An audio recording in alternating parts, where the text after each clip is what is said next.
ผ้าสุดแดงนี่ต้นดอกเอง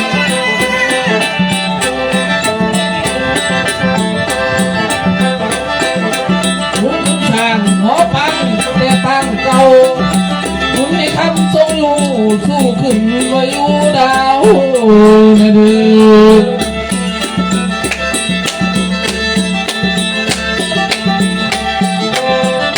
ท่านได้ห้องบ่เล่นที่บ้านสิบ่เมืองท่านได้ห้องบ่เล่นที่เมืองสิบ่หูเฮาบ่เล่นเมืองบ้านบ่มีเมืองบ่เด่นลงมาเล่นหลายคนเพียงต่างก็ได้สร้างเวลาโมกว่ามีซุ้มเห็นดอกเด่น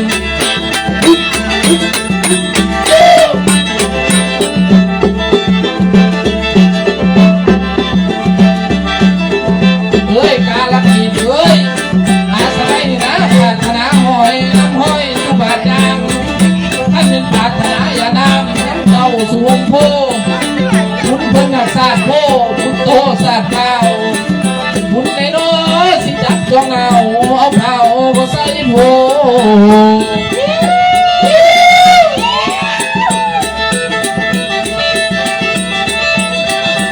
เฮ้ยกาลักขีดเฮ้ยอย่าเห็นเสียงแห่งสามกระทิ้งแห่บ่ได้แห่อาสนัยนี่นะบ่ได้สร้างแท้สร้างมาแห่ดวงน้ำดอกนี้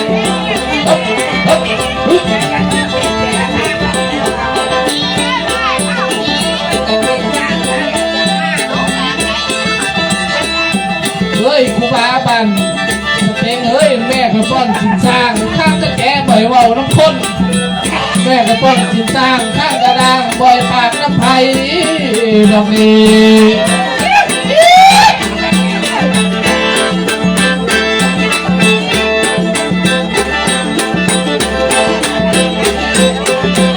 เฮ้ยครูบาบันสเต็งเฮ้ยขับพญาคอยไหลมาคือนำคองเอ้ยมันไหลอยู่เรื่อยคือนำจวางคำดอกนี้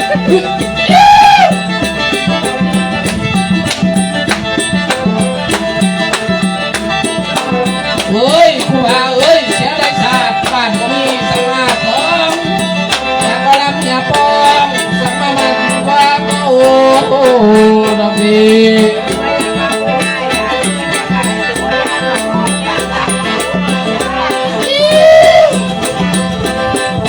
เฮ้ยครูบาเอ้ย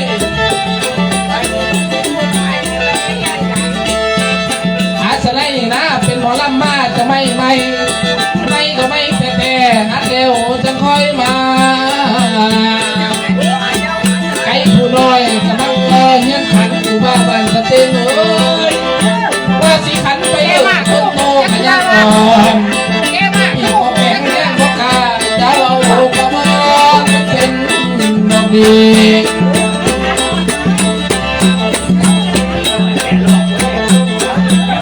เฮ้ยครูบาบันสเต็งเอ้ยอยากจะเชื่อไม่อ้อประสบต่อไม่ดูเดี๋ยวนะการคือไม่แก้ดูประสบเจ้าผู้แก้มจันดอกดีอาสนัยนี่นะปรารถนาสร้างเมื่อไม่ย่างให้เจ้าขี่บ้าบ้านสเต็งเอ้ยบ้านพักคอเอ้ยบ้านก็ปิดเอ้ยบ้านหมอนก็ลำปรารถนาเป็นรถแท็กซี่พอได้ตรงเจ้าน้องเมื่อนอนดอกดีเฮ้ยมันจะได้เป็นเขาเดี๋ยวเข้าอาสนัยคงหนักเกี่ยวเด้อครูบาเอ้ยสายเป็นเขามากาแข่งยาสิคอยเล่นดอกดีเล็บพอได้เสียวบุ้งสร้อยหูดท่านเป็นหูดพอได้สิน้องกินเกลือเอาดอกดี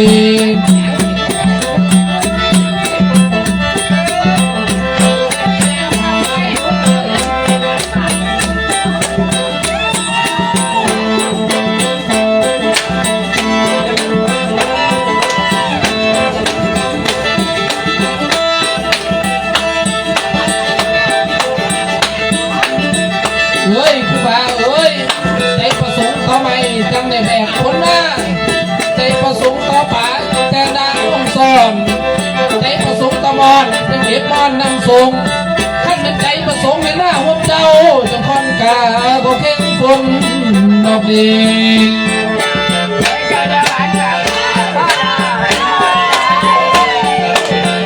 เฮ้ยปากจังใดใจจังสั่นสัจจะมาแล้วให้มาบ่เป็นดอกดี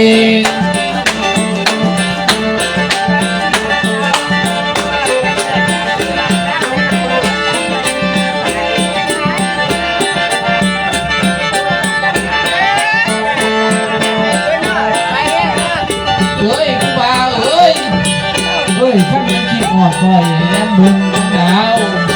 สายตาเฮาสุกอมกันอยู่เทิงฟ้าเมื่อข้าแก่เพียงเห็นในซอยอยู่ซอยในดื้อ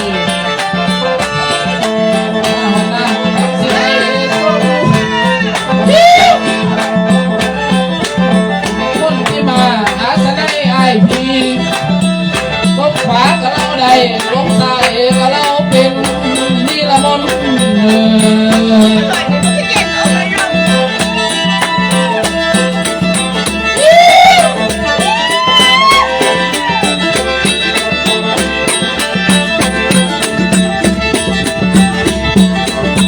สดใส่เข่าขึ้นไงจะแม่งเมา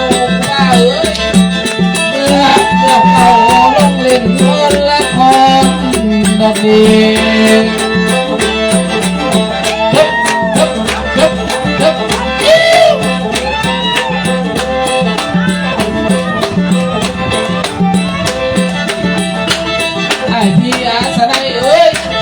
ลงถึงไก่ผู้โตทอนกยุ่ง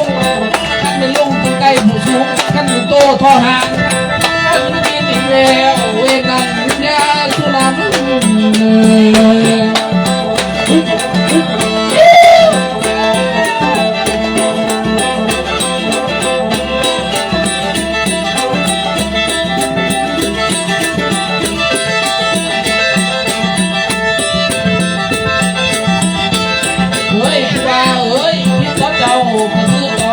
ต่อเลยน้องคิดกับเจ้าตามหลังก่อนสนุกเจ้ายังกวนไว้สิรอดน้ำหนักหัวชีวนน้ำทางแม่ละที่แสนหวังคนที่เจ้าผู้ว่าผ่าอีพอที่มาตัวกากาบวันนี้ดอกนี้